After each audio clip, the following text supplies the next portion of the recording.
réunion. N'oubliez pas qu'on a le chat pour communiquer si besoin. Très bonne réunion. C'est parti. Bonjour à toutes et à tous. Bienvenue pour cet atelier de rentrée RB Associés. Tout d'abord, avant de lancer la thématique du jour, qui est la reconversion professionnelle, comment accompagner cette tendance accélérée pour certains par la crise de la Covid. Alors, nous allons remercier tout d'abord nos partenaires, donc la mairie du 17e, les affiches parisiennes qui nous accompagnent, Sparte RH Group, Emmanuel Lafont, donc, qui va être le modérateur, et surtout vous, les participants, donc Audrey Perrochot, Julien Morisson, Stéphane Masse, qui va nous rejoindre très vite, Nicolas Morel et donc Cyril Magne, donc, pour son témoignage. Donc, surtout, n'hésitez pas à prendre la parole, surtout les questions également, donc, de ceux qui nous suivent en live sur Facebook. On est là pour vous répondre et surtout accompagner cette thématique qui, aujourd'hui plus que jamais, est d'actualité. On voit bien, on essaie de passer à autre chose, de changer de vie, de donner du sens. Ce sont des mots qu'on entend beaucoup dans le milieu professionnel, donc en quête de sens dans sa vie personnelle et sa vie professionnelle. Donc nous sommes là pour vous accompagner et surtout Emmanuel pour passer la parole et animer avec dynamisme comme d'habitude et plein de peps cet atelier. Donc à très vite, moi je prendrai la parole à la fin. Emmanuel, c'est à toi.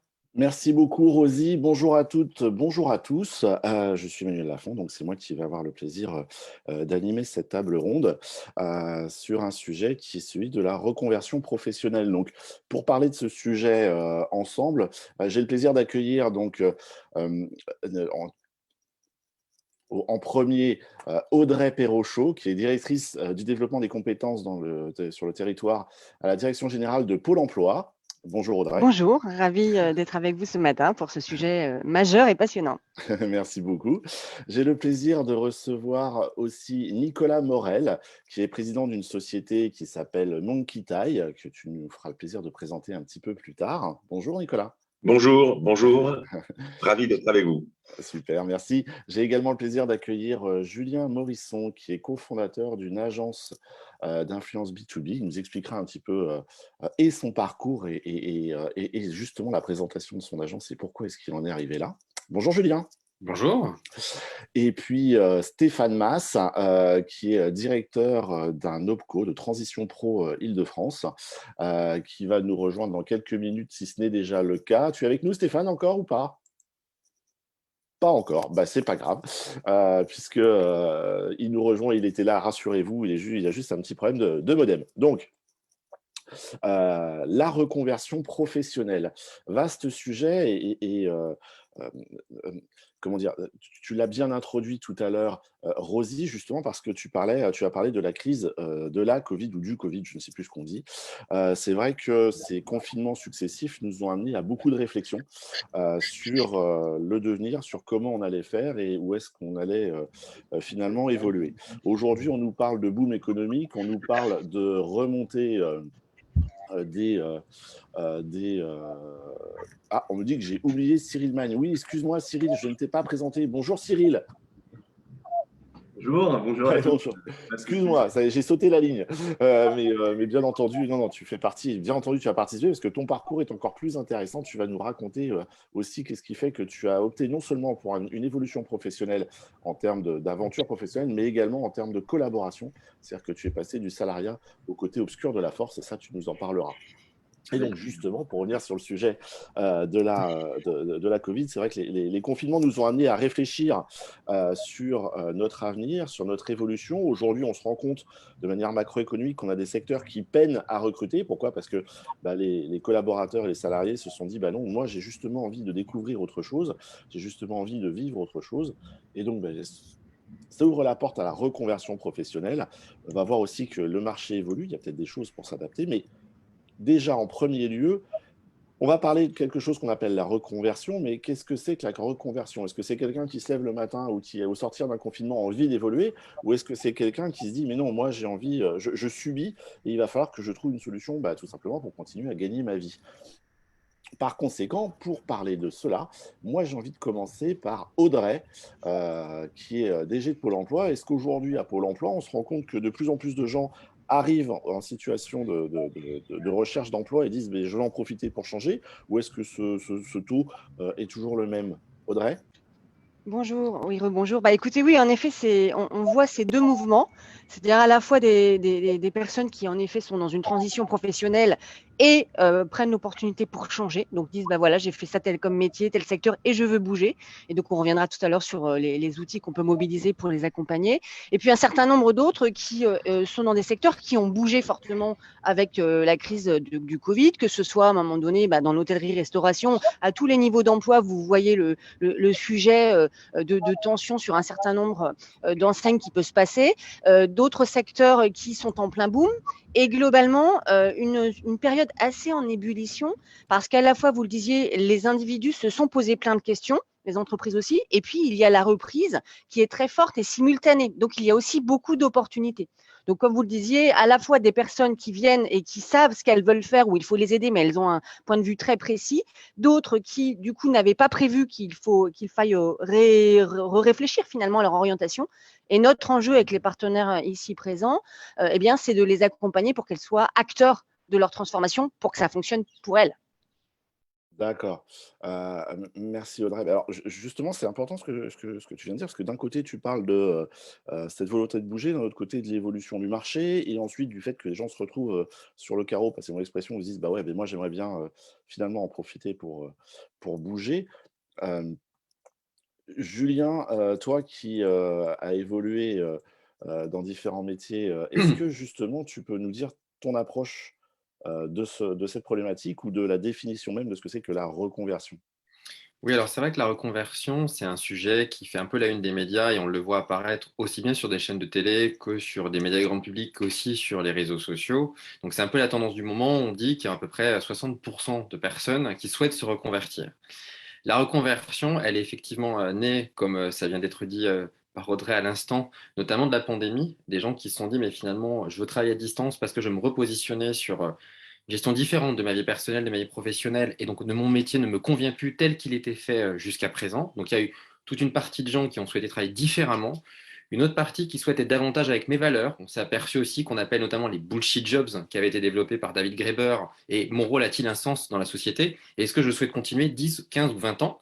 Et donc il y a toute une fraction de gens plus diplômés, un peu plus jeunes, qui se sont dit on va aborder la reconversion, on va changer de métier vers quelque chose qui fait davantage sens par rapport à ce que je vais faire. Donc là, on est sur une proposition de personnes qui étaient plus actives. Et puis, on a une troisième grosse vague de gens qui ont vu, on va prendre l'exemple du retail, notamment, mais pas que, qui ont vu leur métier bien basculer par le e-commerce. Et donc là, il en va de la pérennité finalement de mon emploi à moyen et long terme. Je ne veux pas subir et voir mon entreprise fermer. Et donc, je vais me reconvertir avec des dispositifs qui me sont proposés. Donc, on a, on va dire, ces trois grandes thématiques. Moi, pour la petite histoire, donc à la base, moi j'ai travaillé une dizaine d'années en tant que directeur de ressources humaines dans des grands groupes principalement. Et donc la reconversion, elle a cette image qui change là avec le Covid, mais qui avait une image généralement comme concernant davantage les non-cadres. Principalement, les cadres avaient moins cette tendance à se reconvertir. La pandémie est venue gommer un peu ça. Désormais, c'est plus tout tabou, c'est au contraire branché de se reconvertir. Il y a un peu de la hype autour. Il faut faire autre chose. On dit d'ailleurs que 85% des emplois de 2030 n'existent pas au moment où on parle, donc il va falloir un peu aborder les choses différemment et les dispositifs d'accompagnement qui sont proposés en privé et en public font du sens. Donc c'est important, le seul petit point que j'ai tendance à dire, c'est attention justement au côté hype, bien focus sur le marché, parce que c'est une chose de vouloir se faire plaisir, mais si je cherche un poste dans les médias au fin fond de la Creuse, je vais attendre longtemps, même si j'adore ce poste, j'adore la Creuse, c'est pas la question, mais pour le coup, ça va être long et attention aux petits trucs, ne pas trop se faire plaisir et bien être ancré dans du marché du travail qui est avant tout un marché. Ok, merci beaucoup. Donc là, plein d'informations, travailler différemment, un sens à sa vie, pérennité face au marché. 85% des jobs n'existent pas. Mais alors justement, tiens Cyril, lorsque tu as évolué justement sur ton métier et que tu as fait ton choix de reconversion, c'était quoi? Travailler différemment, donner un sens à sa vie ou une pérennité, je vais y arriver, face au marché? Oui, c'était un petit peu de tout ça, puisque moi, comme le disait Julien, j'ai eu deux expériences de reconversion dans ma vie. Une partie qui a été le bullshit job, c'est-à-dire que je ne trouvais plus de sens à ma vie, même si j'étais dans une très belle enseigne qui était LVMH. Ça n'a pas empêché que, au bout de quelques années, ben, je me pose la question. euh, Est-ce que je me sens de continuer des années comme ça sur quelque chose qui n'avait plus de sens pour moi? C'est ce que je pense, en tout cas, c'est qu'on a dans une carrière, une vie, on a plusieurs carrières professionnelles qui changent en fonction de notre phase, de notre propre phase personnelle de vie. Quand on est adolescent, on a une vision de sa vie plus tard, d'adulte professionnel qui est différente, et puis elle va changer au long de la carrière. Euh, et donc, moi, j'ai subi un petit peu le bullshit job. J'ai décidé de partir une première fois dans le milieu de la formation, où je suis devenu formateur professionnel, où j'ai bénéficié d'une aide Pôle emploi, une aide de la région. Mais je ne veux pas trop en parler pour l'instant. Donc ça, c'était la première phase. Et puis maintenant, je travaille pour IA Défense en tant qu'entrepreneur. Et puis, ça a été vraiment une question, comme le disait Julien aussi tout à l'heure, la question du retail, c'est-à-dire est-ce que mon travail il va encore exister et est-ce que ça aura encore du sens? Donc, j'ai eu pas mal de questionnements et maintenant, voilà. Donc, Merci beaucoup. Voilà, donc justement, je rebondis sur ce que tu dis, où là, bah, on se rend compte aussi que dans ton cas, par exemple, bah, c'était un mélange de plusieurs choses, hein, que ce soit travailler différemment, donner un sens, mais également se poser une vraie question sur l'avenir de son marché demain. C'est intéressant de voir que bah, les salariés se posent également des questions vis-à-vis de leur propre marché, de leur prestation de service, entre guillemets, quand ils vendent leur emploi. Et donc, bah, c'est plutôt pertinent. Donc, du coup, moi, j'ai envie de donner la parole derrière à Stéphane. Bonjour Stéphane, tu nous as rejoint?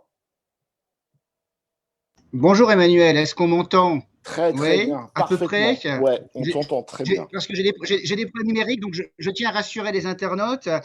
Il y a 15 600 postes donc, à pourvoir dans le domaine du numérique et le taux de tension est de 30%. Donc, je les invite à s'orienter vers ce secteur d'activité porteur.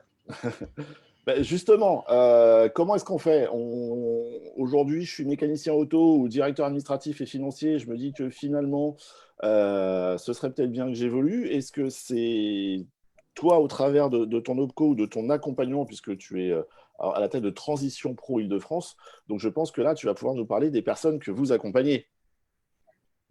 Bien sûr, ça tombe bien, Emmanuel, puisque tu sais que depuis le temps qu'on se connaît, j'ai quitté donc mon OPCO et je suis aujourd'hui donc directeur de Transition Pro Île-de-France. C'est une autre organisation paritaire qui a en charge la reconversion, en tout cas le financement de la reconversion. Alors tu l'as dit, lorsqu'on s'interroge, je crois que la première question, c'est d'être accompagné, de ne pas rester seul. Et Audrey, d'ailleurs, je crois qu'elle avait un petit peu parlé. Et aujourd'hui, le système français, il est plutôt bien fait. Vous avez le conseil en évolution professionnelle. Conseil en évolution professionnelle, Audrey le connaît bien puisque donc elle est actrice, hein, en tout cas Pôle emploi est donc acteur en matière de conseil en évolution professionnelle, c'est-à-dire que c'est un service gratuit qui doit permettre à tout individu, et dans mon cas tout salarié aussi, de pouvoir donc être accompagné, se poser les bonnes questions et notamment dans le cadre de sa reconversion. Donc ça c'est vraiment le premier point, on ne reste pas seul, on est accompagné par un acteur qui est un professionnel justement de l'accompagnement, et l'accompagnement c'est quelque chose de spécifique, Audrey, on pourra en reparler. Hein.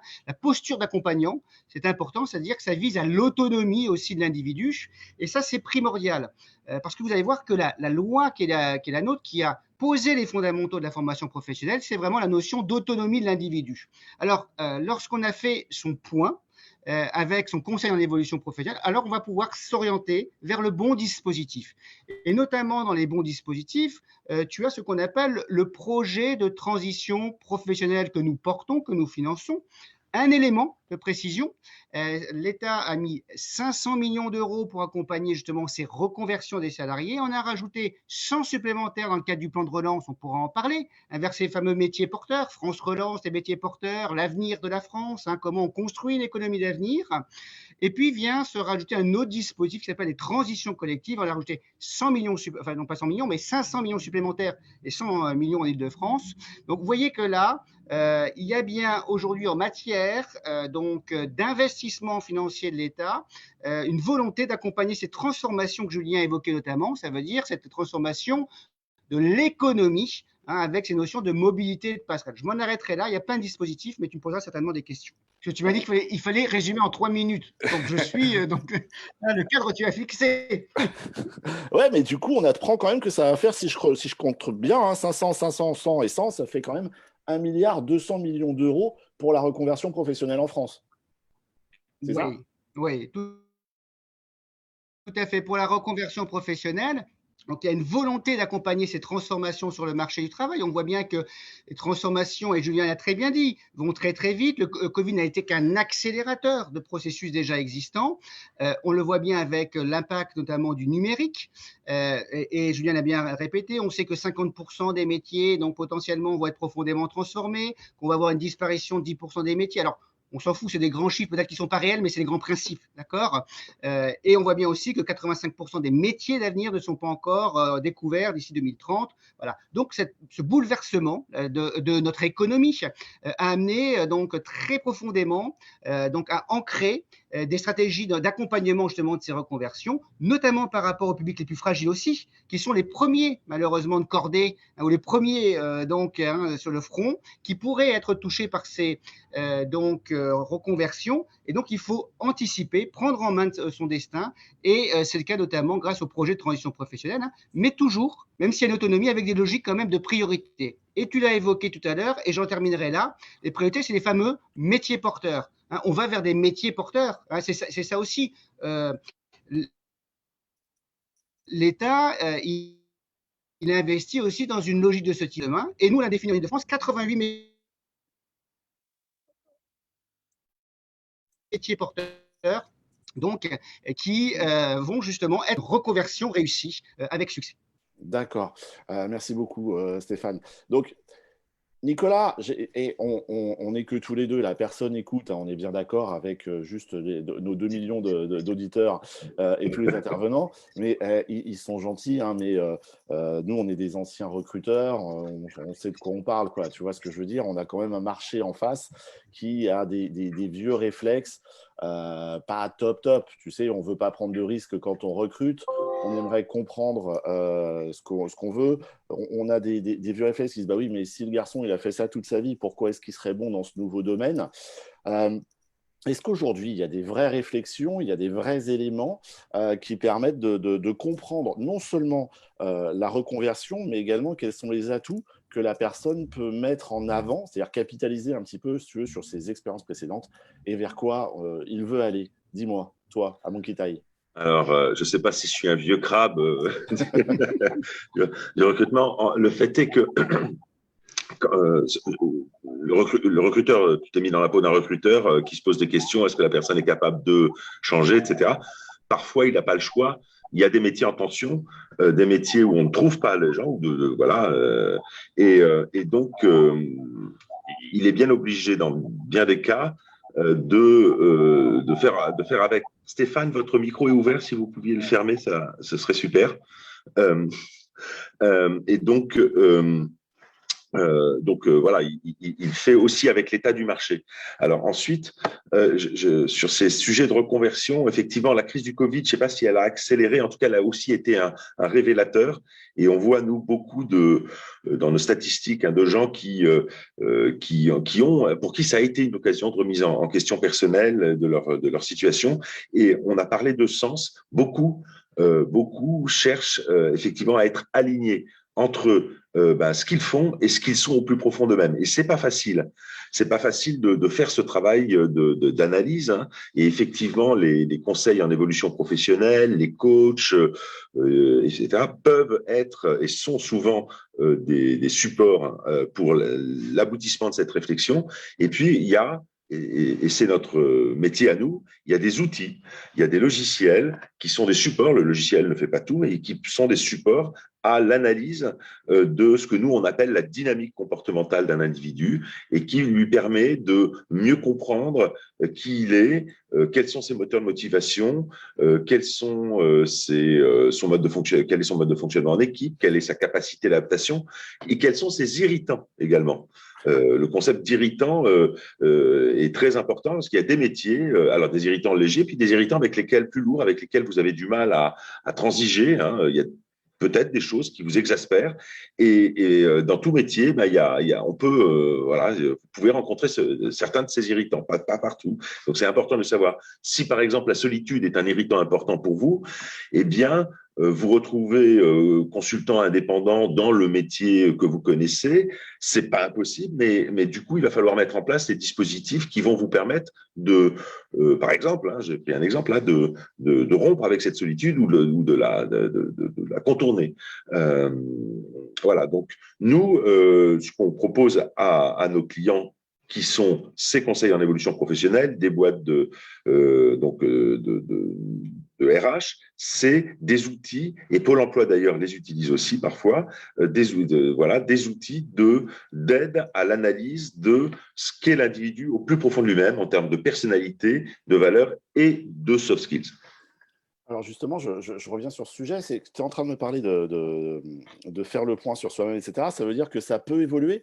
C'est-à-dire qu'aujourd'hui, entre ton début, ton milieu ou ta fin de carrière, entre guillemets, il y a des vraies évolutions?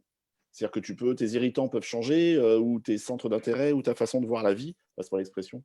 Oui, je pense. Alors, ça évolue lentement, mais ça évolue.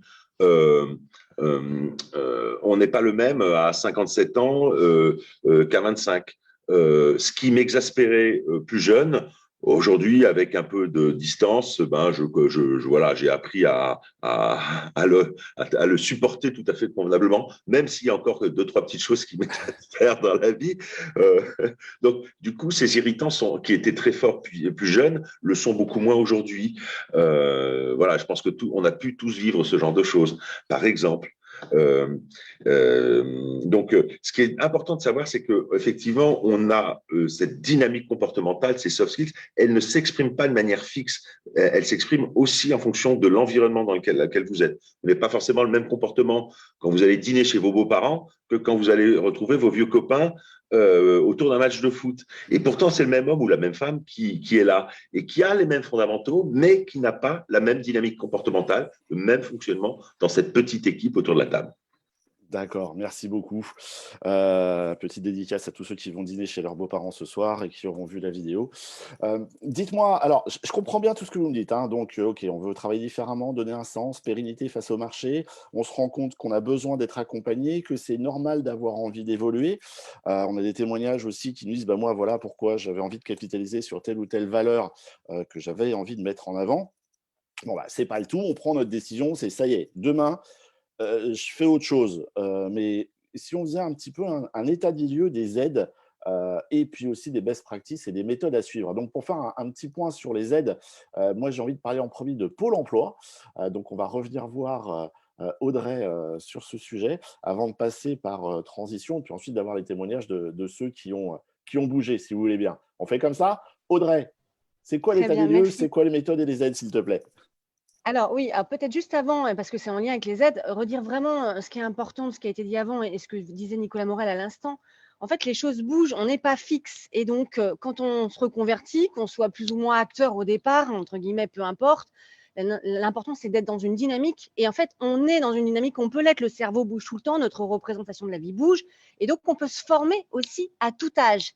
Voilà, on peut se former, on peut se révéler, on peut renforcer ses points forts. Et c'est là où les aides peuvent arriver. Donc, des aides pour faciliter l'identification de ses points forts, ses dynamiques profondes, bilan de compétences, coaching, etc. Nicolas Morel en parlait, mais aussi des aides, des financements et des conseils pour identifier quelles sont les compétences que l'on doit développer pour réussir ce que disait Julien Morisson tout à l'heure, c'est-à-dire comment de là où je suis, je vais arriver à mon nouvel objectif. Qu'est-ce que je connais, qu'est-ce que je ne connais pas, qu'est-ce que je sais faire, qu'est-ce que je dois apprendre et donc qu'est-ce que je dois développer comme compétences en particulier pour assurer soit le marché, le banquier ou mon futur employeur. Et donc, à Pôle emploi, donc avec Transition Pro et d'autres acteurs, à Pôle emploi, donc, on finance un certain nombre donc, de formations qui sont liées aussi aux métiers qui recrutent et à France Relance. Donc, Pôle emploi finance des formations pour des personnes qui sont inscrites comme demandeurs d'emploi à Pôle emploi. Et en fait, on a deux grandes voies à avoir en tête pour les internautes. La première, c'est les financements par rapport à des projets individuels de particuliers, de personnes comme vous et moi qui sont inscrites à Pôle emploi et qui ont un projet donc, de reconversion avec un projet de formation associé. On va aider la personne à trouver la formation et à la financer potentiellement, on va tout financer ou on va compléter. Et là, peut-être on y reviendra. Évidemment, il y a quelque chose qui a fondamentalement changé la donne en 2020, au-delà du Covid, c'est le compte personnel formation et l'appli Mon compte formation qui donne une autonomie, on en parlait tout à l'heure, absolument majeure aux individus. Donc, Pôle emploi peut financer avec les conseils régionaux, avec les OPCO aussi, des formations pour les personnes qui sont inscrites comme demandeurs d'emploi. Et puis Pôle emploi aussi finance, et ça revient à ce que vous disiez tout à l'heure avec Nicolas, ce qui finance aussi des formations avant le recrutement. Parce qu'en effet, il faut accompagner l'entreprise, que l'entreprise ait plus ou moins le choix. Elle va voir quelqu'un arriver pour un poste et avec un écart potentiel. Elle peut se dire, oula, mais c'est qui cette personne? En effet, elle n'a jamais fait ça avant ou pas assez, etc. Donc, pour rassurer, Pôle emploi finance des formations, c'est quoi? 4 mois, 5 mois, 6 mois, ça peut être dans ces eaux-là. Après, c'est individuellement identifié. Elle finance des formations à l'entreprise pour que l'entreprise puisse permettre donc à son futur collaborateur, sa future collaboratrice, de se former, de renforcer les hard skills, comme on dit, ou les soft skills dont la personne a besoin pour que l'entreprise soit rassurée et pour qu'elle-même soit aussi complètement opérationnelle dans ses premiers pas dans son nouveau job. D'accord, merci beaucoup. Je me permets de faire donc deux remarques pour nos amis employeurs ou entrepreneurs qui cherchent des compétences et qui hésitent à recruter. C'est vrai que Pôle emploi peut vous accompagner, ça vous pouvez faire ce qu'on appelle une évaluation en milieu professionnel. C'est 1 mois renouvelable une fois, toujours dans le cadre d'un recrutement. Et après, effectivement, il y a des dispositifs qui sont absolument géniaux, c'est-à-dire que ça vous permet de former la personne directement sur site. Donc là, on est entre guillemets après le recrutement, sur un total, tu me rassures, de 400 heures de formation que vous allez pouvoir donner aux futurs collaborateurs chez vous. Et donc, ça veut dire que c'est presque 3 mois, 2 mois et demi de quasiment de temps plein.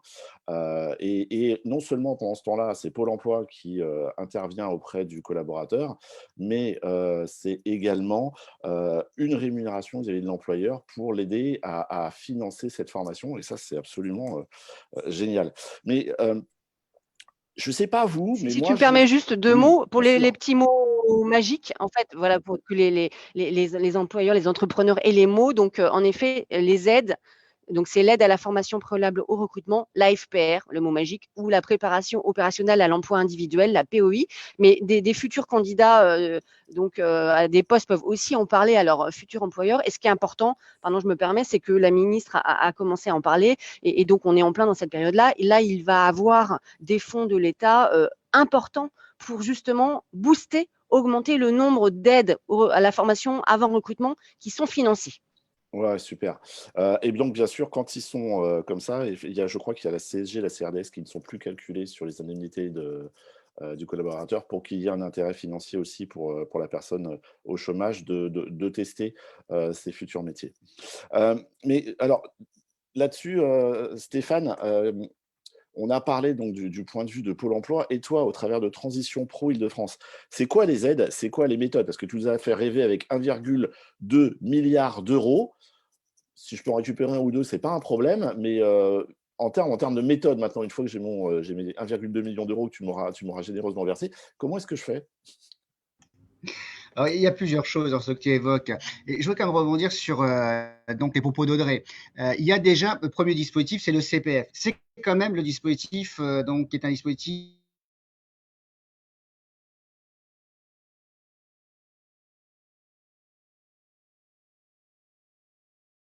ancré dans la loi de 2018 sur la liberté de choisir donc maintenant accès donc ça veut dire que donc chaque année il va avoir donc un abondement de 500 € sur son compte, ça peut aller jusqu'à 5 000 € en cumulé, 8 000 € dans certaines conditions. Donc c'est le premier point.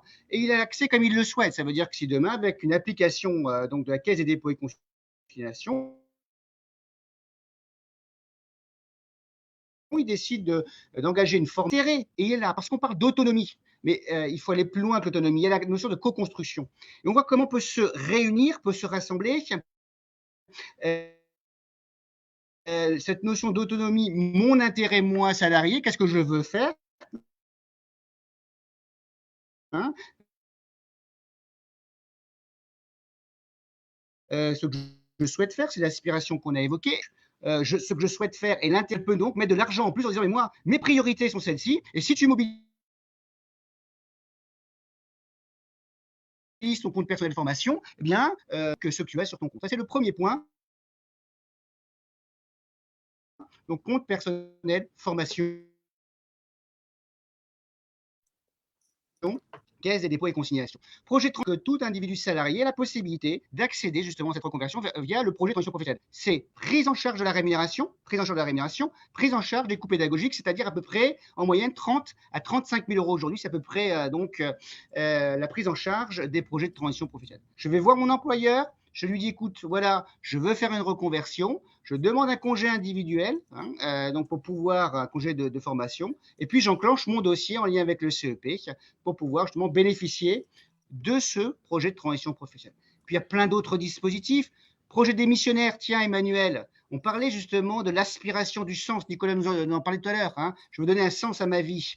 Reprenons la promesse du président de la République, donc, qui était celui de pouvoir permettre à toute personne qui a un projet donc de formation ou de création d'entreprise de pouvoir démissionner, être prise en charge, et Audrey pourra en parler, donc dans le cadre des indemnités des chômages, la RE, pour pouvoir mener son projet de formation ou connaît un peu le panel. Donc, on voit bien que ce panel, la quasi-totalité, aujourd'hui, des cas de figure qu'on peut rencontrer. Emmanuel, tu m'entends? Alors, on t'entend pas super, c'est-à-dire qu'il y a des moments où on a des blancs, et puis après, tous les mots sont rattrapés d'un coup, donc c'est un peu rock'n'roll. Mais t'inquiète, on a à peu près compris effectivement tous les dispositifs, notamment le droit à la reconversion, l'envie de dire à son employeur, réfléchissez bien avant quand même que vous avez envie de faire autre chose dans la vie, parce qu'il y en a qui peuvent ne pas bien le prendre, donc il faut quand même le préparer un petit peu en amont. Par contre, j'aimerais faire une parenthèse. Je ne sais pas vous, mais en ce qui me concerne, mes collaborateurs et mes proches, on n'arrête pas de recevoir des appels de la prospection téléphonique qui vire au harcèlement, avec des gens qui nous expliquent qu'il va falloir absolument utiliser notre compte CPF et qui nous proposent, bien entendu, de se faire enregistrer sur un site super bien, machin, et donc il faut patati patata. Et là, je note quand même, Stéphane, que tu nous as parlé d'une application sur son téléphone pour gérer son CPF.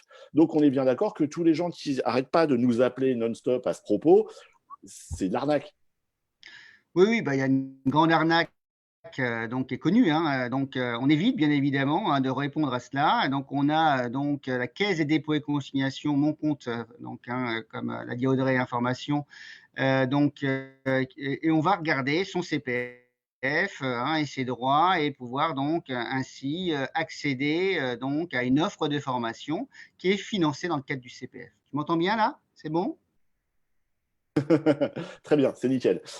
Ok, justement, Cyril, toi, quand tu as évolué, quand tu as progressé, quand tu t'es reconverti, quand tu as avancé dans ton aventure professionnelle, est-ce que tu as su une méthode particulière? Est-ce que tu as bénéficié d'aides particulières qui t'ont aidé dans ton, entre guillemets, dans ton choix? Est-ce que les aides t'ont permis de donner corps à ton ambition ou voilà, raconte d'ailleurs, témoigne, s'il te plaît.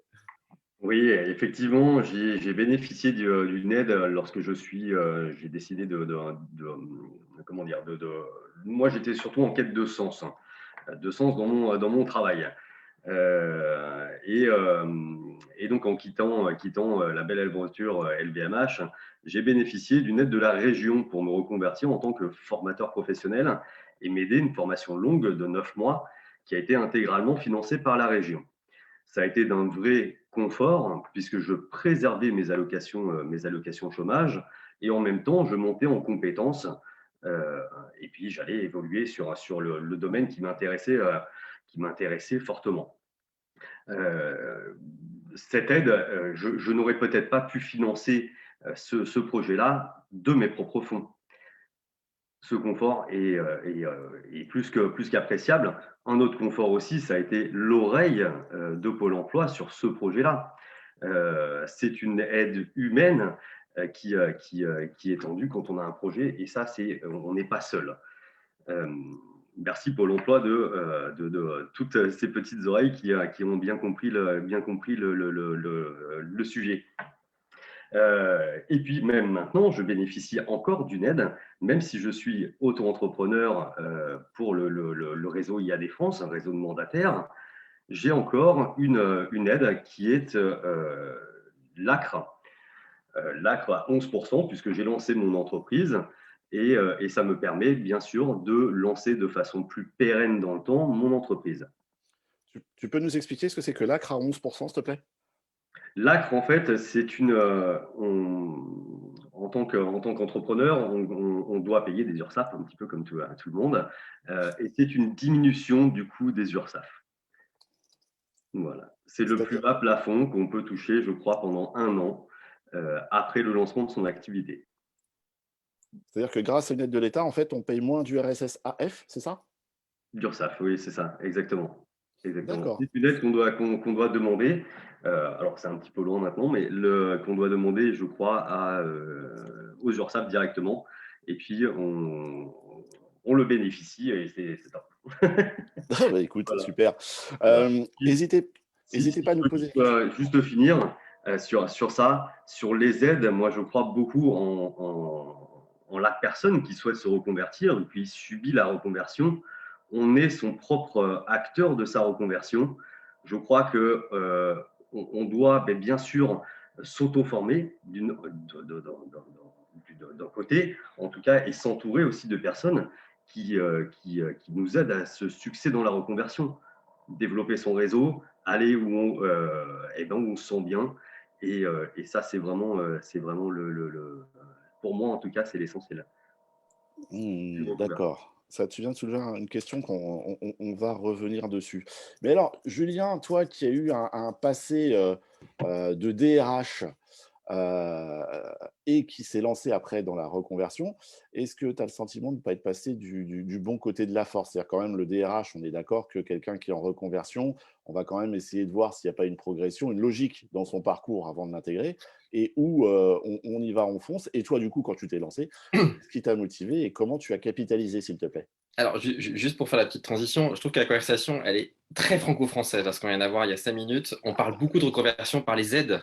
Et ça, cette conversation aux États-Unis, au UK, en Allemagne, on n'aurait pas cette manière d'aborder la reconversion. Et du coup, ça donne un côté des entreprises très riscophobes et des salariés très riscophobes, et on n'ose pas. Et quand on parlait tout à l'heure du CPF, pourquoi ça ne fonctionne pas? C'est parce que les salariés, jusqu'à une période encore très récente, considéraient que la formation était prise en charge par les entreprises. Et ça expliquait aussi pourquoi il y a eu un fiasco avant du DIF aussi. C'est parce qu'on considérait que la formation devait être assurée par la direction des ressources humaines et que finalement, ce n'était pas véritablement à nous de se prendre en main, et on le paye encore un peu maintenant. Alors, il y a beaucoup de très jolies communications qui est faite parce qu'on écoute tout le monde se reconvertir. C'est beaucoup plus nuancé que ça d'une part, et généralement, et je trouve finalement que l'exemple de Cyril est aussi sur ça. Regardez les reconversions, on parle beaucoup de personnes qui se sont mis à leur compte, qui ont créé leur commerce, qui sont mis en indépendant, et les reconversions de je suis directeur marketing à je change, je deviens DRH.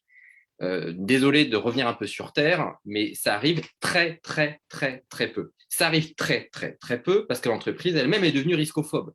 Je ne prends pas de risque. Alors que dans d'autres pays, je prends le risque, j'essaye. Donc, attention à ce prisme, je trouve, qui est pris sous l'angle de l'aide, de l'accompagnement, parce que du coup, on a l'impression qu'on met d'abord plein de matelas et après, on regarde ce que ça donne. Et il y a d'autres pays, on essaye. Donc, je ne dis pas qu'il faut être complètement décalé. Je dis simplement que parfois, il faut essayer. C'est partie du risque, surtout quand on se lance à son compte. Bon, c'est partie du job. Donc, c'est pour le petit point. Après, sur la partie effectivement d'entreprise, moi, j'ai souhaité créer ma boîte, mais parce que j'avais une envie de créer une entreprise, que c'était pas forcément une question de valeur. J'avais un concept dans ma tête qui était le concept de l'accompagnement de cadre, et je voulais un autre métier, donc j'ai créé une première boîte d'agents.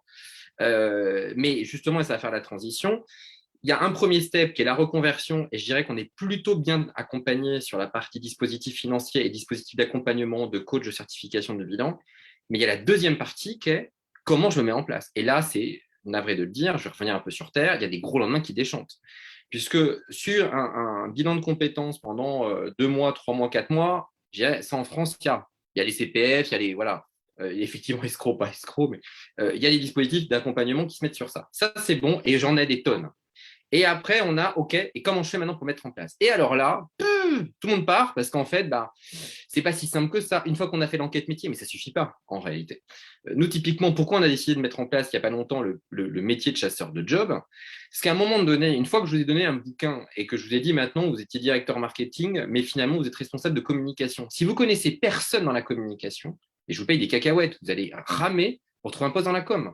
Donc, s'il n'y a pas quelqu'un qui vous ouvre les portes, honnêtement, le reste, c'est un peu bullshit. Donc, moi, c'est un peu mon dire. Alors, désolé, hein, je suis un peu direct, mais parce que je pense qu'il faut aussi être un peu authentique. Et c'est bien d'avoir des esprits de reconversion et d'être dans ces dispositifs d'accompagnement. Mais une fois qu'on a passé ça et qu'on a donné les aides, à un moment donné, il faut imaginer la chose sur moyen long terme. Il faut imaginer un business model. Il faut voir ses clients. En France, par les clients commerciaux, moi, je vous invite à regarder les témoignages. On est uniquement sur la première step qui est les valeurs, qui est pourquoi j'ai choisi, mais à un moment donné, il va falloir aborder comment j'ai imaginé trouver des clients, comment je fais ma communication, comment je fais du réseau. Et ça, en France, on a une approche souvent émotionnelle de l'emploi. C'est souvent ce qui va bloquer, c'est ce qui explique pourquoi il y a finalement très peu d'enquêtes, d'analyses de reconversion menées jusqu'au bout. On a les aides, on a les montants, ça on a. Mais à J plus 10 ans, les reconversions, qu'est-ce que ça donne? Il y a peu d'analyses finalement qui sont faites, et moi, je trouve que c'est ce que je déplore, et c'est ce qui fait aussi que du coup, eh bien, on a beaucoup de personnes qui ont suivi un bilan et qui appellent les chasseurs de job parce que ça fait 6 mois, 9 mois, 1 an, ils ont un projet, mais ils n'arrivent pas à le mettre en place. Merci beaucoup. Oui, alors, je comprends ce que tu dis sur le côté franco-français. Alors, pour une fois, je vais défendre la France. Non, mais c'est très bien, c'est pas ça que je veux dire. C'est qu'aux États-Unis, on a une culture du risque. C'est-à-dire que, pour résumer, je dirais que pour bien pousser, il faut bien se planter. Et qu'à la limite, l'échec n'est pas magnifié, mais il est apprécié dans le cadre d'un recrutement. C'est-à-dire qu'on aime bien recruter quelqu'un qui s'est déjà planté une fois. Alors qu'en France, on ne va pas parler de banquier parce qu'on ne va pas devenir vulgaire non plus, mais en France, quand même, on n'aime pas ceux qui sont plantés. C'est-à-dire que si vous avez été entrepreneur et que vous avez subi les affres d'une liquidation judiciaire, derrière, les banquiers, ils ont vraiment du mal à vous suivre. Et de manière générale, ensuite, dans l'entreprise, on a une certaine aversion au risque. C'est pour ça que je pense… je ne sais pas ce que vous en pensez. C'est pour ça qu'aujourd'hui, l'État met pas mal d'aides en place pour rassurer les gens vis-à-vis du risque. Et effectivement, je pense que, Cyril, tu es d'accord avec moi que dans la décision, ce n'est pas le fait que l'ACRE était là pour baisser le coût faramineux de l'URSSAF qui t'a décidé à te lancer, mais ça t'a rassuré sur ta vie personnelle et sur ton avenir, non? Non, bien sûr, c'était une succession de petites aides. Le fonds principal, c'était l'activité. Moi, je suis mandataire en immobilier pour IAD. On est le premier réseau de mandataires. On est sur le marché de l'immobilier. Marché de l'immobilier, là, on peut dire que clairement, depuis le début de la crise, on est en progression, en forte explosion même. On a des mouvements de population. On a le télétravail qui a permis aussi de partir aussi de chez soi pour aller sur une autre province, et puis ou inversement de changer, d'aller là où on le souhaitait. On n'était plus limité par son travail. Les employeurs ont bien compris que dans la flexibilité qu'on devait avoir et qui était imposée par la crise sanitaire, eh bien, oui, le télétravail allait permettre pas mal de choses. Moi, le premier moteur, comment je me suis posé, ça a été, oui, la trame, le sens, mais derrière le marché. Quel est-il? Comment moi, en tant que futur entrepreneur, je vais pouvoir déjà rentabiliser ma société? Mais comment je vais pouvoir la développer? Et clairement, l'inscrire de façon, je le redis, de façon pérenne sur le marché. Je suis que 1 sur 14 000 mandataires immobiliers du réseau en France. Le réseau IAD, une vraie statistique, c'est qu'on est 75% de personnes qui ne viennent pas de l'immobilier. On est tous des témoins de reconversion professionnelle. IAD a un système propre qui est un accompagnement par un parrainage qui nous forme tout au long de la vie et qui nous accompagne. On a de la formation interne, de la formation externe, de l'auto-formation, comme je le disais aussi tout à l'heure, et on a énormément d'échanges qui permet de toujours déjà, rester informé du marché, 2, de rester motivé, et je pense que ça c'est important. On est entrepreneur mais pas isolé, et je crois que je peux le dire un peu comme ça, des fois on est notre propre ennemi. On a une vision et puis on se laisse encrouter dans les habitudes. Ça arrive, c'est pas grave, c'est une phase. Et puis les collègues, le réseau nous redonne un petit coup de pouce comme on le redonne à quelqu'un d'autre. Oui, la reconversion, c'est le sujet essentiel. On recrute beaucoup de personnes chez IAD qui ont un projet de reconversion professionnelle. D'accord, ok, merci beaucoup. Merci. Donc, mais c'est rigolo parce qu'en fait, on est en train de parler, j'ai l'impression qu'on parle d'entreprise là. Vous êtes en train de dire, oui, ok, on va évoluer, on va investir, on va se repositionner sur un marché.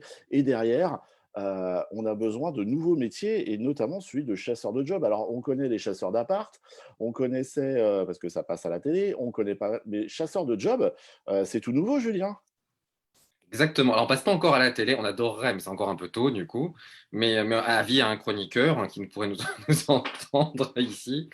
Oui, c'est effectivement tout nouveau. En fait, on s'est aperçu durant le confinement, parce que c'est vrai qu'on a été plus sollicité pour des projets de reconversion ou des gens qui avaient eu un bilan de compétences et qui ont dit honnêtement, je ne sais pas mettre en application, je ne sais pas chercher. Ça part dans tous les sens, il y a des moteurs, des algorithmes, des mots-clés, parce qu'on n'a pas parlé, ça marche beaucoup comme ça. Et j'ai besoin de quelqu'un qui, honnêtement, va me trouver des opportunités que j'ai pas, du off-market que j'ai pas, qui va pouvoir avoir des opportunités que je n'ai pas, et des entreprises qui ont commencé à nous contacter parce qu'elles avaient des opportunités, pas de budget. Et elles ont dit, mais finalement, moi, si vous avez des bons candidats qui sont vos clients, on y reviendra, ça m'intéresse. Parce qu'en France, on a l'habitude, finalement, quand je suis candidat, je ne suis jamais considéré comme un client. Et j'ai été DRH pendant longtemps et je me suis bien rendu compte que quand j'appelais un cabinet de chasse ou cabinet de recrutement pour recruter dans l'entreprise, j'ai été appelé dans les 24 heures, mais quand j'étais candidat, j'étais bizarrement pas rappelé dans les 24 heures. Et du coup, l'esprit, ça a été de se dire, mais finalement, pour mettre en place un projet de reconversion ou pas, il faut, à l'instar de ce qui existe pour l'immobilier, où on est, il a dit très bien, hein, Cyril, hein, il l'a dit, mais je suis sur un marché de l'immobilier, et ben l'entreprise, c'est aussi un marché de la compétence, c'est un marché de l'offre et de la demande, c'est un marché de la rémunération. Il nous a semblé essentiel de proposer ce métier-là, qui était différent et qui va avoir des opportunités. Donc là, nous aussi, on espère. Alors, avoir le succès IAD, ça serait très prétentieux. Mais en tout cas, on adorerait, sur un moyen terme, avoir le succès d'IAD, de pouvoir proposer à des personnes qu'on espère notamment en reconversion, et je pense notamment aux seniors, dont on a peu parlé, mais j'ai une petite pensée pour eux, parce qu'en France, c'est compliqué d'être senior quand même. Et donc, c'est un moyen aussi de reconvertir des personnes seniors qui ont des vraies compétences en finance, qui ont des compétences en marketing, qui ont des compétences en retail, et qui vont pouvoir accompagner finalement et trouver des opportunités à soit des demandeurs d'emploi ou des demandeurs de mobilité professionnelle. Donc, c'est tout nouveau. Vous pouvez regarder notre site internet avec grand plaisir. On sera une joie de pouvoir communiquer. Et on va former aussi. Donc, on est en cours de formation. Donc, s'il y a des gens qui souhaitent devenir, j'en profite, hein, je suis un peu la pub, mais chasseurs de job, qui n'hésitent pas à nous solliciter. On sera un plaisir de les former avec les outils. Pas pour l'instant au niveau d'IAD, mais on espère pouvoir tendre dans un avenir proche. Mais on se rapprochera du coup de Cyril pour avoir ses conseils. Très, très intéressant, merci beaucoup. Bon, je ne sais pas vous, mais alors moi, je me sens un petit peu isolé en tant que personne âgée. Nicolas, est-ce que tu peux m'aider, toi? Moi qui commence à approcher la fin de la quarantaine, légèrement froissé par le passage du temps, en termes de méthode, une fois que j'ai compris ce qui m'irritait et quelles étaient mes valeurs, est-ce que, au travers des outils que tu développes, il y a un moyen pour prendre les choses dans le bon ordre? Parce qu'on a vu les aides, on a vu des méthodes, on a vu des trucs. Mais en clair, moi, demain matin, qu'est-ce qui, quoi, qui, comment, quelle bonne question se poser? Alors, je crois que des pistes ont déjà été dressées par certains des intervenants précédents. Pour reformuler les choses, on a vu quand même, j'ai noté quelques mots-clés là dans tout ça, qu'il y a beaucoup d'argent qui est déployé, que ce soit par la sphère publique, à travers différents canaux, que ce soit par Pôle emploi, par les OPCO, par le CPF, ou auquel cas là, c'est comment dire, un budget qui est à la main de l'individu, qu'il soit en entreprise ou pas. Il y a beaucoup d'argent et donc du coup, comme tu l'as dit, il y a aussi pas mal d'acteurs qui viennent, ce sont ceux qui viennent te téléphoner, etc. Bon, je crois qu'il y a, enfin moi je crois, j'ai vu il y a quelques mois sur le CPF, sur le site de la CDC, 900 à 1000 acteurs qui sont référencés pour faire ce genre de choses. Ils sont pas tous malhonnêtes, loin de là, mais simplement ils sont nombreux, ils sont en concurrence et ils t'appellent, c'est tout. Et ce que je veux dire à propos de tout ça, c'est que du coup, c'est beaucoup d'argent. Et ce qu'on oublie de dire peut-être, c'est que vu du côté de celui qui est dans cette phase de transition, le temps qu'il va y consacrer, il ne va pas faire ça 10 fois. C'est super important pour lui. Au-delà de l'argent, il ne faut pas qu'il se plante, il faut qu'il parte dans le bon métier, enfin vers la bonne voie. Cette bonne voie, elle a trois caractéristiques. Un, on a parlé d'alignement. Bien sûr, c'est important parce que quand on est aligné, on peut travailler beaucoup, longtemps et sans effort, c'est que du bonheur. Mais deux, effectivement, quelqu'un l'a dit, il faut qu'elle soit réaliste. Il faut qu'il y ait un modèle économique réaliste, puissant. Alors, Cyril l'a trouvé, il a trouvé les deux. Donc, mais il faut que ce soit réaliste. Et Julien en a parlé, et Cyril aussi d'ailleurs. Troisièmement, il doit y avoir un accompagnement humain. Cet accompagnement humain, ça peut être chez Pôle emploi, Cyril l'a vécu, ça peut être à travers des parrains comme l'IAD l'a fait, ou des chasseurs de jobs comme Julien, mais l'accompagnement humain de l'individu est clé. Voilà. Et donc, bon, il se trouve que nous, on propose des solutions qui permettent tout ça, voilà, qui permettent le dialogue entre les uns et les autres sur ces sujets-là. Donc, pour être aligné, d'une part, sur soi-même, pour avoir un projet réaliste, notamment on est connecté à des tas de bases de données qui nous donnent la santé économique des métiers dans les zones géographiques. Pôle emploi, d'ailleurs, fournit ce type de data. Et puis également qui permettent ce dialogue entre l'individu et son conseil, quel qu'il soit, chez Pôle emploi, en CEP, un coach ou un parrain dans une entreprise. Mais la triptyque gagnante, elle est là. Alors, pour un senior, c'est vrai, mais nous, comment dire, on a un projet aujourd'hui qui s'adresse plutôt au monde de l'insertion professionnelle. Donc, plutôt des gens très jeunes, les fameux nets, ceux qui sont ni en emploi, ni en formation, etc. Bon. Et donc, on s'adresse plutôt aujourd'hui, mais à travers ce projet Pass to Work qui regroupe différents gros acteurs de l'armée de terre, par exemple, le groupe ADECO ou Michelin, on s'adresse à cette public-là très jeune. Mais c'est vrai pour tout le monde. Peut-être c'est encore plus vrai pour des gens qui sont dans la toute dernière partie de leur vie professionnelle. Les dernières années comptent aussi et il ne faut pas se planter. D'accord, je comprends. Alors, avant qu'on arrive à la troisième partie, j'ai justement des questions des auditeurs qui sont plutôt pas mal. La première, c'est entre le millefeuille administratif, les seniors, la mobilité. Ça concerne plutôt des femmes ou des hommes aujourd'hui, la question de la reconversion professionnelle? Qui veut répondre? Alors, moi, j'ai des stats qui m'ont surprise. Excuse-moi. J'ai une stat qui m'a surprise. On a une plateforme qu'on a développée avec et pour Pôle emploi qui s'appelle Guide des métiers et qui est accessible à tout le monde. C'est une plateforme gratuite. Voilà. Et on a 120 000, je crois, personnes qui se sont connectées sur cette plateforme depuis un an. Et j'ai été surpris de voir qu'aux 3/4, c'était des femmes. On a fait la stat récemment. Ça m'a surpris. Voilà. 120 000 personnes, ça commence à être statistiquement significatif. Audrey? Oui, peut-être pour aller dans ce sens-là, à la fois en effet, globalement, enfin là, on voit qu'il y a une tendance sociétale, comme on dit, hein, donc ça touche tout le monde, avec des pôles en effet qui peuvent être plus sexués vers les femmes que vers les hommes. Moi, je voulais juste partager à ce moment-là aussi, il y a un point qui est important dans tous les métiers qui sont des métiers qui recrutent aujourd'hui, des métiers en tension et des métiers de demain. On en a parlé rapidement tout à l'heure. Il y a les métiers du numérique. Et on est en ce moment dans une étape où, en fait, c'est la révolution industrielle, donc du début du XXe siècle. En pire, il n'y a pas de femmes. Et donc, le message est de dire, en effet, les femmes, elles ont une volonté de se reconvertir, de se réorienter, c'est chouette. Et elles sont, comment dire, tout à fait capables d'aller vers les métiers du numérique. Il y a des formations, il y a de l'accompagnement, il y a de l'argent. Les femmes qui sont dans le numérique y arrivent très bien, aussi bien que les hommes. Et donc, c'est un point important parce que c'est l'économie d'aujourd'hui déjà et de demain. Et l'ensemble des professionnels qui accompagnent les reconversions, en particulier quand il s'agit de un rôle majeur de mettre ça dans les éléments de réflexion des femmes pour qu'elles aillent là où la valeur ajoutée se crée aujourd'hui. Ok, merci. Et donc, ok. Du coup, la question, c'est, vous parlez du secteur numérique, mais les reconversions concernent, parce qu'en fait, il y a ce qu'on voudrait. C'est comme quand on a fait, tu te rappelles, Rosie, sur la sécurité informatique, on disait justement qu'il n'y avait pas assez de femmes dans ce domaine et qu'il fallait qu'elles n'hésitent pas à y aller. Mais alors, en termes de secteur, on assiste vraiment à une reconversion vers le secteur du numérique, donc des gens qui vont devenir salariés ou freelance dans le domaine du numérique. Est-ce qu'il y a d'autres secteurs ou d'autres formes de collaboration qui tirent leur épingle du jeu justement vis-à-vis de cette reconversion?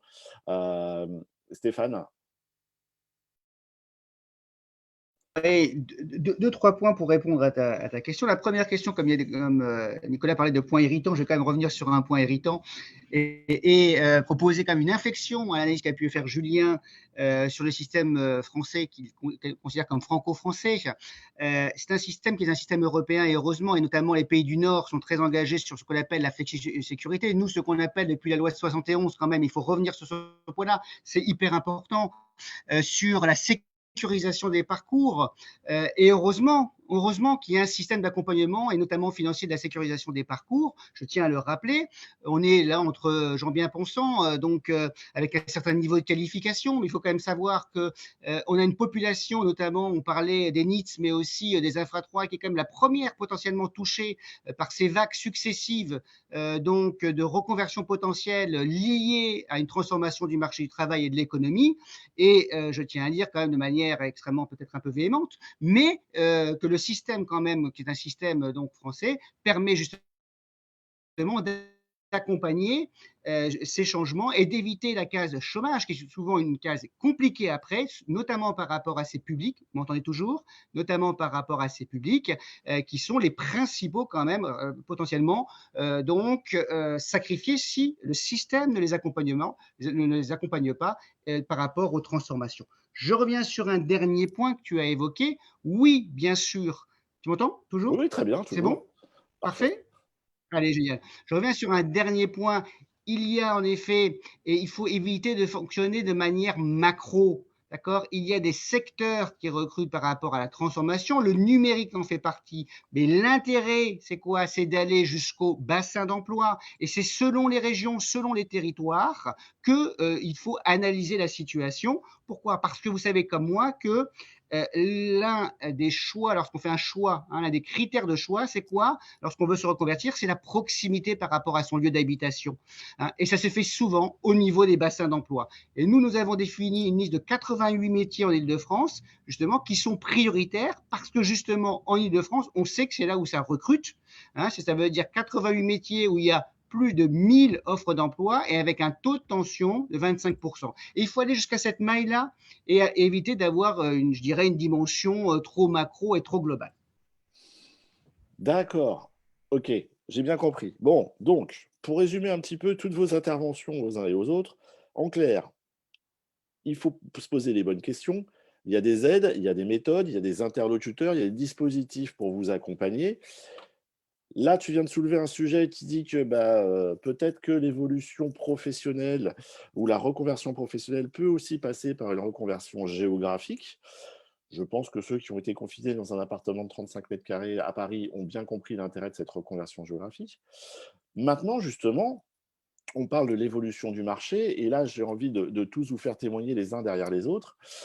Est-ce que c'est le moment de se poser la question de cette reconversion par rapport à il y a 2 ans ou par rapport à l'évolution du marché dans 5 ans? En clair, est-ce que c'est time to market? C'est le moment d'y aller ou commencez déjà par vous poser la question et après, vous pourrez évoluer d'ici 1 ou 2 ans? Dites-moi, qui veut intervenir en premier? Audrey? Merci, oui, peut-être, oui, c'est le moment. Et on l'a bien vu, c'est aussi des moments intimes et personnels. Donc voilà, quand on l'entend, cette petite voix, il faut la suivre. Mais il y a deux choses. Les métiers eux-mêmes, même sans changer de métier, les métiers sont en profonde transformation. On le voit bien que le numérique, le digital, le croisement physique-digital, comme on dit physital pour le retail ou autre. Voilà, donc il y a plein de compétences qui sont dans les compétences numériques, les compétences de soft skills qui sont nécessaires dans les métiers un peu traditionnels d'aujourd'hui. Donc on peut aussi se réinventer sans toujours se reconvertir. Voilà, il y a plein de métiers, ils cherchent du monde, donc c'est vrai qu'on ne peut pas donner un message aussi de dire quitter tel secteur pour aller tel autre. Les secteurs sont en tension et les individus peuvent trouver, je dirais, chaussures à leurs pieds. En même temps, le monde du travail bouge, il y a beaucoup d'opportunités. Bien sûr qu'au niveau des individus, c'est le moment, et on l'a dit, et on ne va pas s'en plaindre, il y a beaucoup, beaucoup d'argent et des acteurs qui sont là pour accompagner, faire en sorte que ça soit le plus réussi possible et avec le moins de risques financiers possible, ce qui est quand même, du point de vue de l'individu, assez fantastique. Ok, génial. Merci beaucoup. Alors, je sais que tu vas plus pouvoir rester très très longtemps parce qu'il y a un marché à développer, c'est le marché des batteries de téléphones portables et de voitures. C'est Donc, ça. Audrey va nous abandonner. Écoute, merci beaucoup pour ton intervention, c'était génial. Écoute, à bientôt et on passe la parole Merci à vous, à derrière. bientôt. On va passer la parole à Julien, le chasseur de job. Alors, est-ce que c'est le moment d'aller chercher du business ou pas? Oui, alors dans le numérique, moi j'aime bien dire d'abord le secteur un peu digital, qui est un peu plus logique. En fait, numérique, on a souvent l'impression qu'on parle de fonctions un peu DSI, un peu Java, un peu Python, un peu développeur, un peu de codeur, qui est un peu technique, qui sont effectivement des métiers qui se développent, mais on a des métiers aussi qui sont ce qu'on appelle le copywriting, c'est-à-dire la manière d'écrire pour de la visibilité, le community management. Ces métiers n'existaient pas il y a 10 ans. C'est les réseaux sociaux ont amené cette viralité de métiers. Donc on a des nouveaux métiers qui par notamment, je dis juste pour les réseaux sociaux, le e-commerce. Regardez ce que vous avez commandé sur Internet les dernières années. Regardez ce que vous commandiez sur Internet il y a 10 ans. Uber Eats, les VTC, tous ces nouveaux métiers issus des nouvelles technologies des GAFAM sont amenés à avoir des répercussions, en tout cas des implications dans vos métiers, dans votre réalité quotidienne de manière importante. Donc, naturellement, il y a des nouveaux métiers et des nouveaux secteurs qui sont amenés à se développer, certains très techniques, d'autres pas. En revanche, j'ai tendance à dire en France encore l'anglais. Parce qu'à un moment donné, il va falloir quand même avoir conscience que l'anglais est une compétence qui n'est plus… Et c'est un vrai problème, y compris pour les jeunes, j'insiste aussi. Et ça, je trouve qu'on devrait mettre le paquet quand même dans la compréhension. Il y a beaucoup d'outils qui sont encore en langue anglaise. Et du coup, il y a une maîtrise un peu parfois compliquée de la langue. Donc, s'il y avait un paquet à mettre, ce serait notamment sur ça pour pas tous devenir développeurs. Donc, naturellement, que c'est important d'avoir en tête. Et puis après, je pense que c'est aussi important lorsqu'on fait la liste de ce que l'on veut prioriser, être honnête avec soi-même. Et c'est OK. C'est-à-dire que si derrière vous levez le matin pour l'argent, c'est OK. Si vous levez le matin pour vous occuper de vos enfants, c'est OK. Si vous levez parce que vous voulez avoir une vue sur une zone géographique, c'est OK. Ce qui est moins OK, c'est essayer d'avoir parfois la douce illusion qu'on peut tout avoir. Ça, c'est très, très, très, très compliqué. C'est-à-dire, je termine tôt, en même temps, je commence tôt, mais en même temps, j'ai une rémunération élevée, en même temps, je fais un boulot qui a énormément de sens. Il faut savoir ce qui est son irritant à soi et ce qui est sa source de motivation à soi. C'est très personnel et il faut l'accepter. Il n'y a pas de bonne ou mauvaise réponse. Une fois que vous avez initié ça, vous pouvez regarder comment on se reconvertit, vers quel nouveau métier et surtout s'intéresser. Je dirais que s'il y a un esprit à développer, c'est peut-être la curiosité et d'essayer de regarder un peu ce qui est ailleurs et en tout cas d'en parler et d'échanger sur des moteurs, sur des forums pour savoir ce qu'il est possible de faire, car on l'a vu durant cette matinée, des dispositifs d'accompagnement, il y en a. Et honnêtement, on ne l'a pas dit, mais tout ce qui est Pôle emploi, OPCO, on se sont digitalisés aussi beaucoup. C'est beaucoup plus intuitif. Vous avez accès quasiment direct avec des chats. Enfin, voilà, ça s'est quand même beaucoup modernisé et autant l'utiliser. Stéphane, Stéphane, toi, par rapport à Transition Pro Île-de-France, donc c'est bon, vous êtes sur les starting blocks, ça a commencé, il y a un mouvement de fond ou ça frémit, c'est le moment ou pas? Alors, quelques éléments chiffrés, si tu veux bien, puisqu'on parle du numérique. C'est 260 000 salariés, c'est 15 600 créations d'emplois. Il faut quand même le mettre en avant ces 12 derniers mois. Alors, il y a le métier de développeur, on l'a évoqué, c'est 6 600 offres. On est plutôt sur des contrats en CDI. 82% de contrats sont des CDI. Et les recrutements, c'est à 91% des demandes entre 0 et 2 ans d'expérience. Alors, lorsque nous, on regarde un petit peu les financements, c'est-à-dire les projets que nous finançons en Île-de-France, On en a donc financé, dans le cadre de ces fameux projets, près de 200 projets donc, de reconversion dans ce domaine-là. Et ces projets de reconversion, c'est une moyenne d'âge de 33 ans. Et on a 45 femmes quand même, donc c'est 28%, c'est ce que je disais un petit peu tout à l'heure, hein, on a quand même une minorité de femmes, on le sait, hein, et plutôt une population d'hommes, 72% sont des hommes. Et on a des bacs plus 2 à 64% et des bacs plus 3 et 4 à 25%. Je donne quelques éléments statistiques, c'est beaucoup de chiffres, mais pour vous donner un petit peu ce qui se passe dans le secteur du numérique. Alors, il faut prendre aussi en considération les mouvements de fond. C'est quoi les mouvements de fond? Et j'en terminerai là. C'est aussi notamment lié donc aux investissements qui sont menés. Je reviens sur le plan de relance. Le plan de relance, France Relance, c'est 100 milliards pour préparer l'économie donc de l'avenir. Ça signifie quoi? Ça signifie qu'il y a des secteurs qui vont être privilégiés.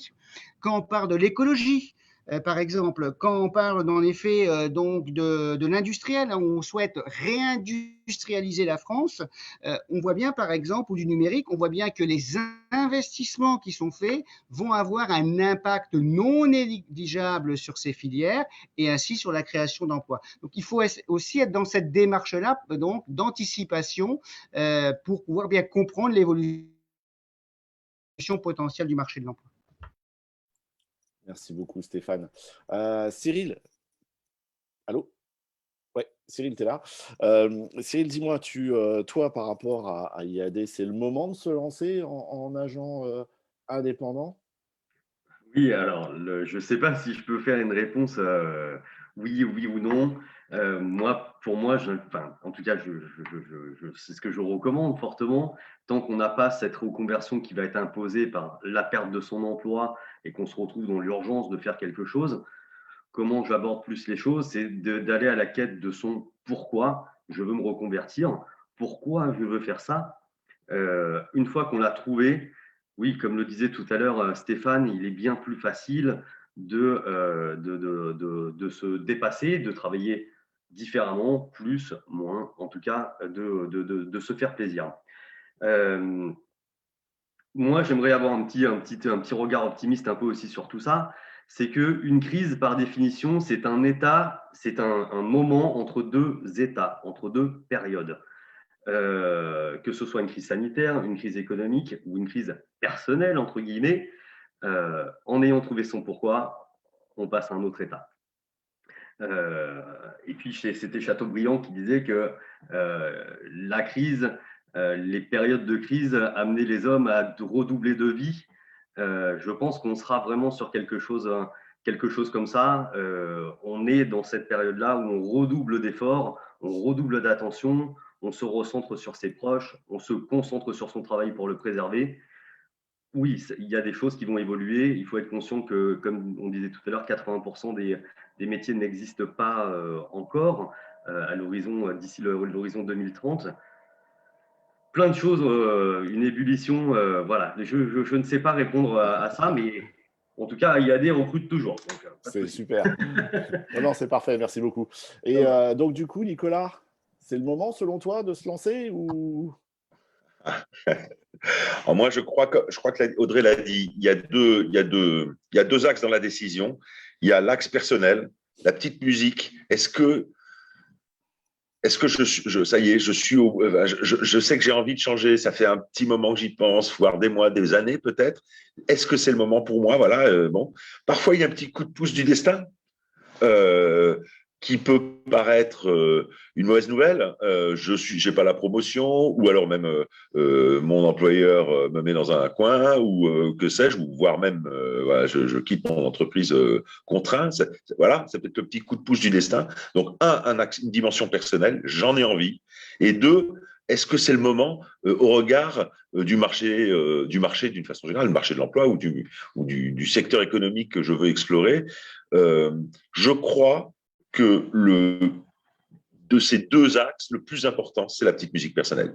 Si le moteur de motivation, si l'individu est prêt, c'est le vecteur de motivation principale, c'est lui qui a la main là-dessus. Il ne faut pas attendre le moment où le marché sera parfait. Il y aura toujours des nuages, il y a rarement un ciel bleu absolu. De toute manière, c'est un parcours semé d'embûches, de difficultés. Si c'était facile, tout le monde le saurait. Donc, le moteur numéro un, c'est le moteur de motivation personnelle, je crois. D'accord, merci beaucoup.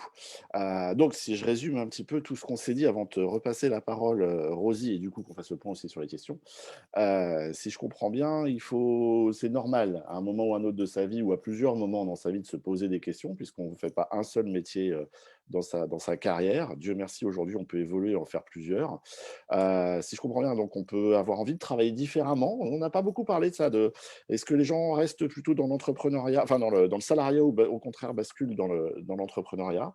C'est donner un sens à sa vie, pérennité face au marché. Ouais, effectivement, il faut s'adapter aux évolutions, ce qui est normal, puisqu'on vient d'apprendre aussi que 85% des emplois en 2030 n'existeront plus, ou ceux qui existeront n'existent pas encore.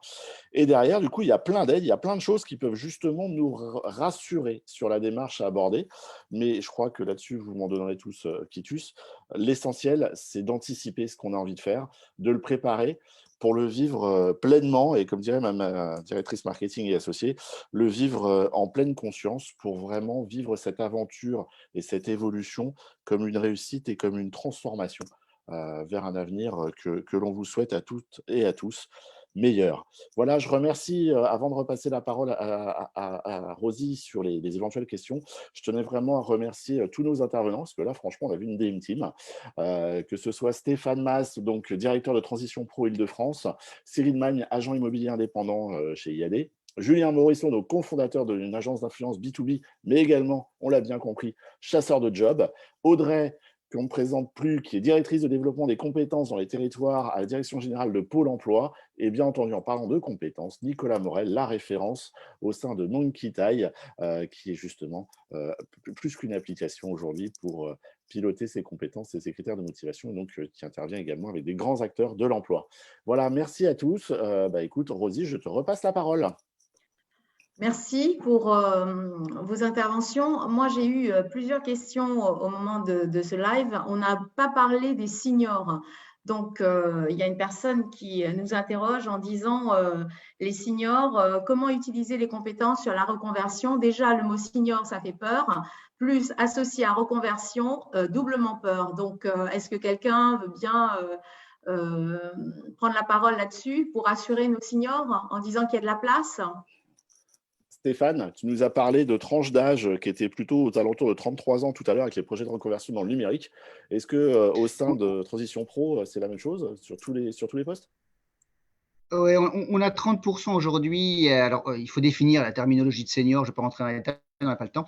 Mais on a 30% aujourd'hui des personnes donc, qui sont engagées dans un projet de reconversion et financées par Transition Pro Île-de-France qui ont plus de 45 ans.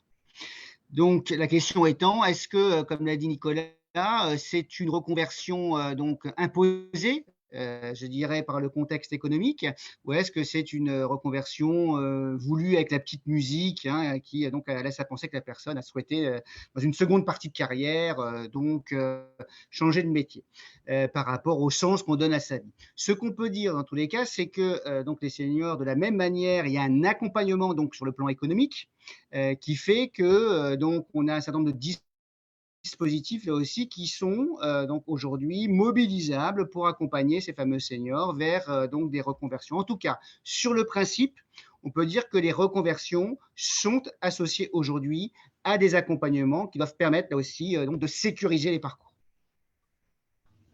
Très bien. Changer de métier et de région, vers qui se tourner? Alors peut-être que Stéphane, ton micro. Changer de métier ou de région, c'est ça? Vers qui se tourner? Oui.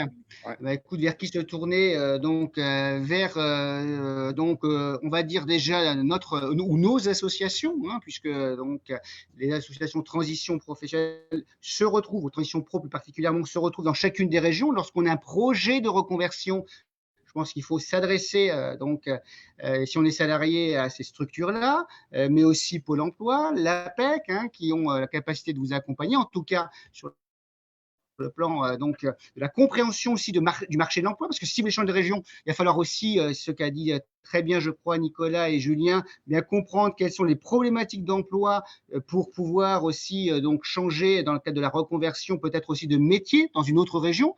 Quels sont donc dans cette région-là les secteurs qui recrutent? Donc il y a des questions de ce type-là à se poser, et donc il y a des acteurs qui sont aujourd'hui identifiés, je les rappelle, Pôle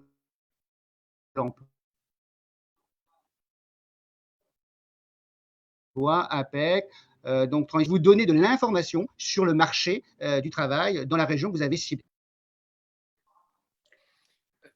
Juste, si je peux me permettre, pour compléter un peu ce qui a été dit, je vais attendre parce que du coup. Oui.